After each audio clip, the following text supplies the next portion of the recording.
I was browsing through videos on my channel and I realized that I haven't done a StarCraft video in a while, so here it is. It's on hard difficulty, I'm playing as Warzone, and it's gonna be less of a try-hard, because you may have guessed already by me not recording a mutation or even putting mutation in the title. Usually when I do a StarCraft video, it's just about mutation and doing it on on brutal difficulty, but this time it's not gonna be any of that, because this time... Now, I'm just playing as a commander that I don't even have on level 15. And I'm a bit rusty, so...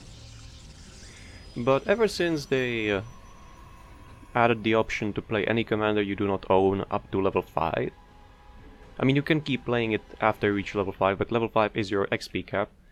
I've been enjoying playing other commanders, even though with like their basic features, not even the advanced features like Warzone's time stop, which makes her incredibly powerful in co-op, etc, etc. And I've been really enjoying it. So this is gonna be something like that. It's gonna be more of a laid-back video where I just don't pay as much attention to what I'm doing and rather talk. Although I don't really know what do I want to talk about yet. I have a few ideas. First one that I should probably mention, should be also gameplay related, is that I've noticed that Warzone has massive bonuses to DTs, the Dark Templar, but the time it takes to even get access to DTs is incredibly long. Like, I don't know if you have any idea how long it actually takes, but it's a massive consumption of time and resources. On hard difficulty, yeah, I can see the player playing as her getting to DTs, although it really takes a long time. But on brutal, I don't think that's possible. I haven't played brutal with her yet, and I know that there's a very large step between hard and brutal, like the difficulty doubles. So I think that on brutal there might be only barely enough time to just get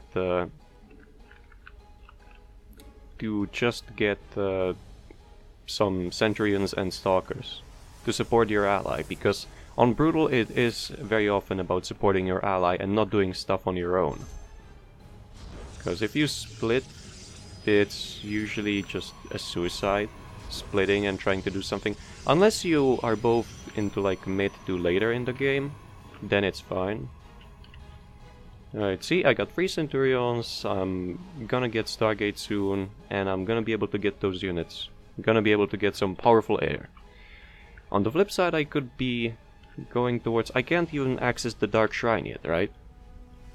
And I'm soon gonna be able to get Void Rays and Corsairs, whereas if I were going for DTs, I would just be soon getting the Dark Shrine, not even training the units, I would just be getting the building for their training.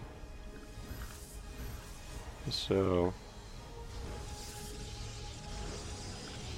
that's why I think that there wouldn't be enough time to actually go DTs in a brutal mission.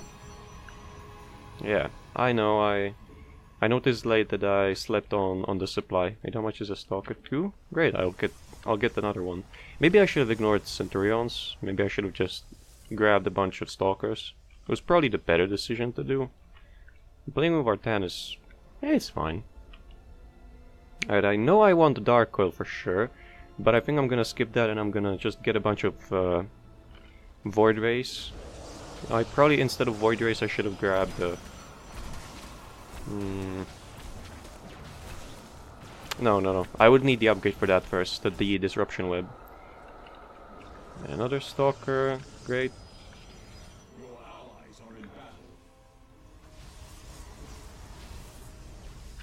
The problem is if I put down the pylon... to hell with it.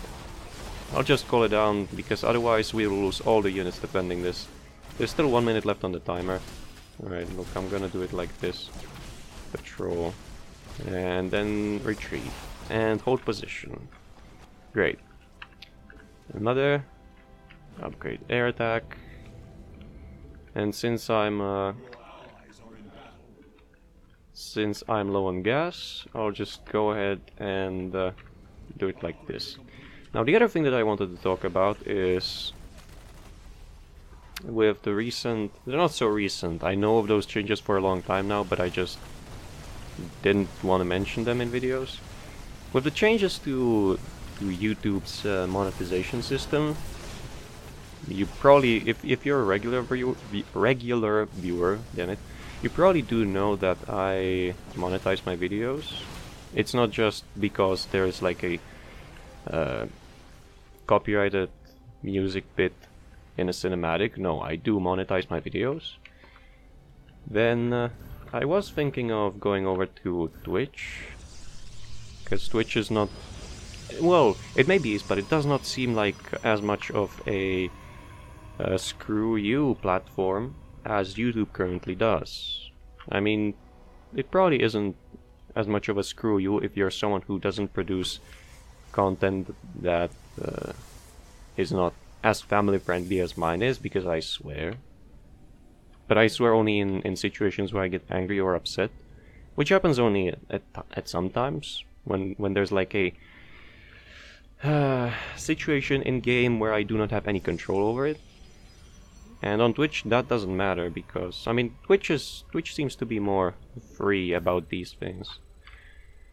But anyway, I was thinking of going over to, what am I doing? I should be just doing this there.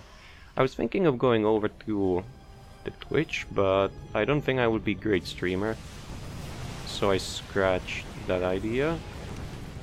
I nearly lost a void ray due to commentating. No, it's not due to commentating, it's due to my inability to do two things at full power. Right, it's like I cannot commentate and play at the same time, because I'm not used to doing this in StarCraft. In Warcraft, sure, but not in StarCraft.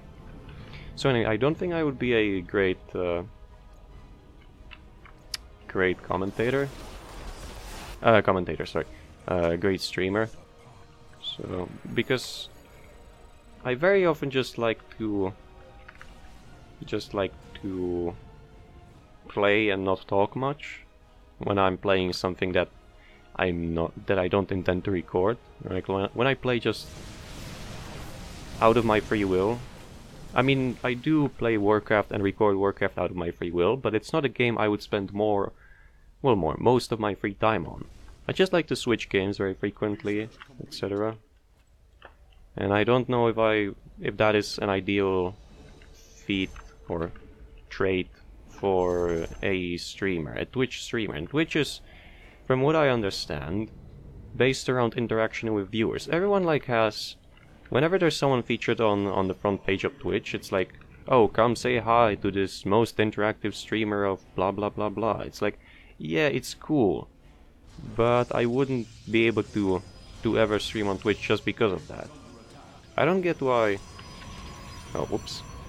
I don't get why everyone just needs interactive streamers. Like, I get that if you want a non-interactive space, there is YouTube, because there you don't interact with the person that's recording at all, because it's already pre-recorded.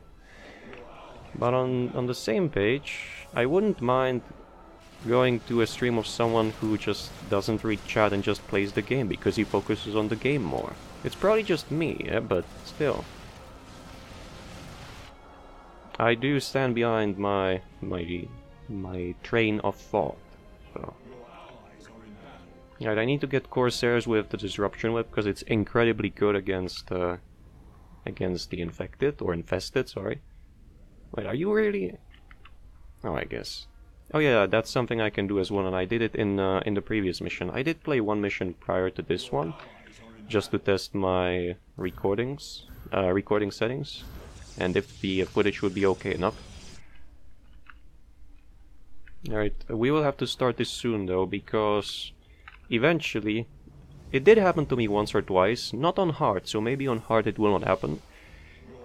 But eventually, if you keep delaying like this, you will have 2 starts at once, and good luck defending that. On hard I think it's possible, but on brutal, well, you can imagine it being brutal, yes? Yeah, I'm getting so many Centurion even though it's not worth it because it's obviously just better to fight the infested at range because they excel at melee range, but until now I had abundance of minerals and I was in short supply of Vespine, so you know, that's the way the cookie crumbles when you play a Protoss that's not infantry heavy. Because I think majority of the infantry, you know, except Dark Archon, even like, yeah, except Dark Archon and Dark Templar, costs mainly minerals. And then there's also High Templar, yeah, you got me.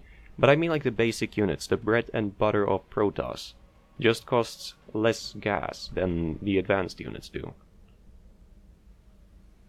Yeah, even though the advanced units cost more minerals than Vespine, they still cost a hell of a lot Vespine, is what I'm trying to get at. And I'm really choosing a weird way to approach that. Oh shite, that's true. Oh, but another attack. Okay. Yeah, I'm gonna have to defend. And I'm gonna soon lose that Corsair unless I put it to the side here. I'm gonna need a second Stargate. So that's that. I'm gonna need a fleet beacon, yeah, I know. Just whatever, I can block off the access over here. Oh wait, do I have... Hey, I do have Dark Coil. So this should minimize losses quite heavily, because that means that my units probably can kill a stunned Baneling infested before it explodes, so that's some good news. If that is the case. Now, let's go over here, because the ship didn't depart yet. Yeah, it didn't. Yeah. It's only 10 more seconds. I think I'm doing fine. What is the Artanis doing? He's just throwing units away at... yeah. See? Here's the case. Yeah, I mean, the Baneling infested still explodes, but I don't think I lost anyone from the melee group. Mainly melee. I'm starting to add Stalkers, but it's taking time. Group 2, Disruption Web. Now I'm gonna add more Corsairs. Because I would have to get a serious load of Void Rays, and even then they're not that great. Just because of the sheer amount of enemy units that we're gonna be facing. So I want more Disruption Webs and Void Rays only against enemy air. You know, like some hybrid, flying hybrid. Oh my god. You don't know, but it's because I didn't show you. This guy is Mastery rank 13 or 11, not sure. You know what that means? That means that he already leveled Artanis to level 15. And I wonder, how did he manage to do that? If he's doing what he's doing. Like throwing units, he's not even sending them all at once, he's just warping them in at the Blightbringer. And it's like, yo, bros it. It's not gonna work, you know that, right? I don't think he does. He's like, maybe I can help him. Yeah, let's help him. Whoa. He overkilled it a bit, but hey, props to him, we got the bonus done. I don't know if it actually... It seems like it does. Like the Disruption Web does stop the Banelings from exploding. So if that is the case, then it's perfect.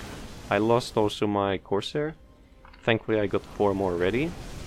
Yeah, there are gonna be casualties, and I am well aware of that.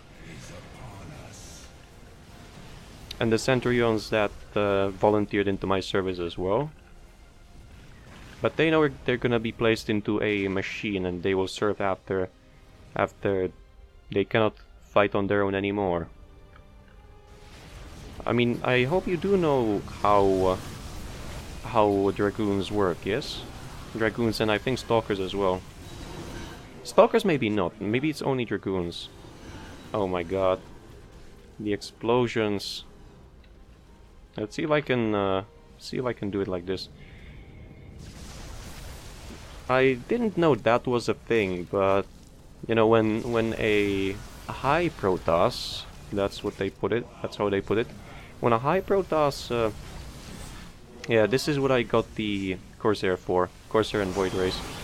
When a high Protoss is near death, their body is warped away, and it's put into a machine, and there its life is basically paused.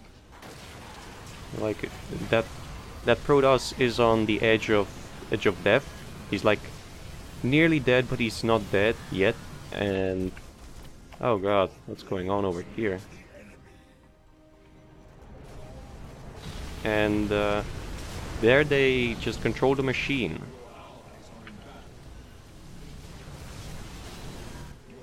Yeah, we're gonna get it. So I don't know if actually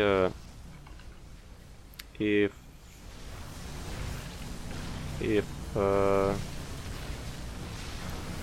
any Dark Protoss have such a similar thing, because when you look at the Stalker, does it look like it's kept in a stasis near death? I don't think it is, but it is only mechanical, it's not organic, so what do I know? You know, what other unit is there that... I don't actually know where were my other units going off to. Probably I had a waypoint set over here and they just were coming in and dying to the infested. Well, whatever the case is, should be able to... Oh, they attacked from bottom because the pylons are still intact, yes? I'm gonna try to help. I'm gonna make some defenses.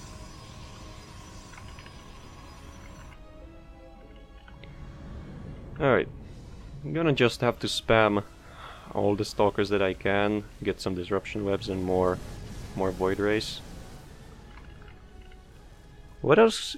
Is there any other unit that looks like it's kept on the edge of death? Oh my god, this guy is a champion. He has like no units of his own, but he's just gonna do all the bonuses. There you go. Wow. But it's fine, you know, I'm managing to do the main quest. I mean, sorry, main objective.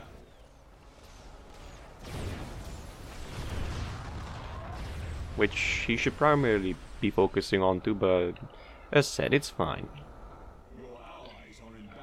If he trusts me to not fuck up and to be able to do the main objective alone, it's fine. And I so far have proven myself to be quite capable of doing so. So, it's fine. This is obviously just role-playing, because I should place many more pylon. I should probably even block this off, because we're not going to be passing through the middle.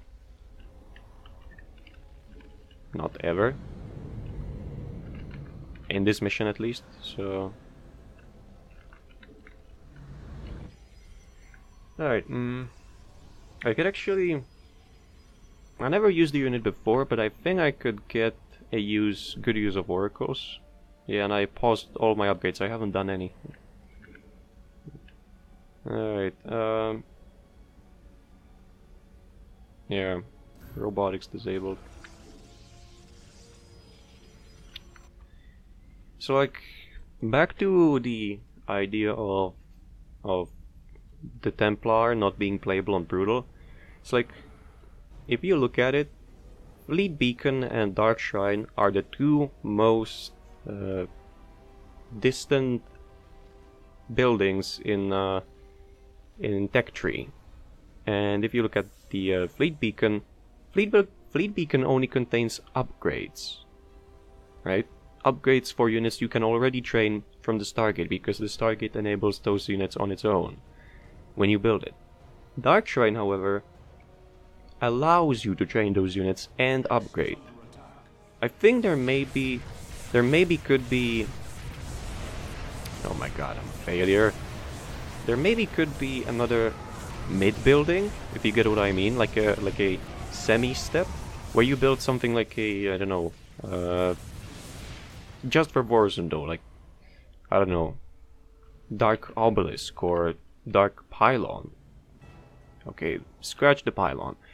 Dark Obelisk or something, which would cost a lot less, and wouldn't have 50-second build time because, you know, like, I don't know, the build time of, well, the training time of Dark Templar is pretty long on its own. And if you take in consideration what all do you have to do in order to be even able to train them, it's like, yeah, it's cool that the cost is reduced for their training and that they have massive shields. But probably by the time you get to the point where you can train them, you probably lost the mission because your co-op body didn't have any support on brutal difficulty. Once again, I'm just doing this alone, but you know, it's fine. I prepared for this by making a ton of air units and actually getting 1,000,000 Corsairs so I can put disruption webs even around the evacuation ship, so I can cheese it away this way. I'm gonna use the ground units, but that is fine. I'm just using them as a tank. And I think Stalkers are better tanks than Zealots. Believe it or not. Like, Zealots are more cost efficient, but Stalkers... I could train a lot of Zealots and put them on hold ground. But, you know, Stalkers actually do damage to enemies that are coming in if I put them on hold ground.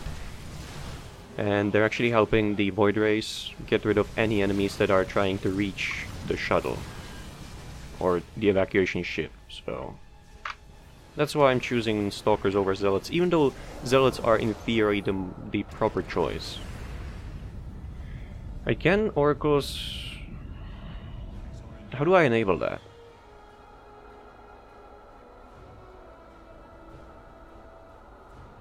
Oh, that's how it works. Oh, okay. I'm gonna have to use a hole again.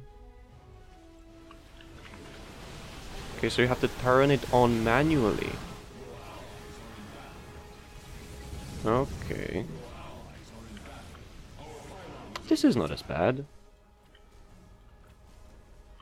I cannot warp in anything, so... Blink and then phase? Yeah, I probably should have gotten this earlier. I mean, maybe it does get better with the Templar and how quickly can you get to them if you level up Warzone, because I don't remember the numbers anymore. It's very long since I last checked out her commander upgrades. So I'm gonna place a few over here while I still have time. Oh my god, oh, okay, I don't have any time. This is gonna be destroyed. No, it's not.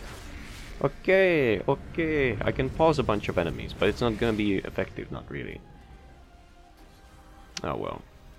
Need more pylons. I need at least 3 more.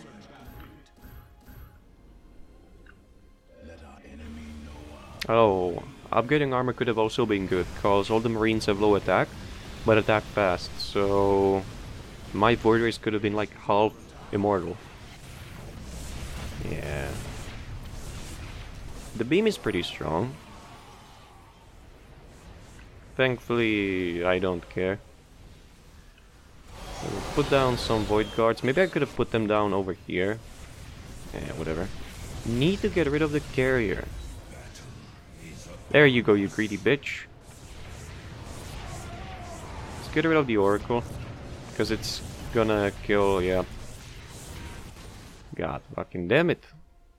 I need some more Stalkers in my life. Oh hey, he warped in another Dragoon, I guess. Right, how's the ship? It's holding up. Good. It seems like the Corsair are really doing a great job with the disruption webs. It even disables the Behemoth's attack. Which is incredibly powerful. I didn't know that, because whenever I play with Warzone, that player never ever gets air units. Oh, and that's the end of the mission. Okay. Well, whatever. That was fine. The guy got both bonuses, so I suppose props to him. Because we got extra experience and I was more than capable of doing the main quest alone. Maybe he knew that all along, but I would want to think that he maybe should focus on helping do the main objective more in his further missions. Oh well.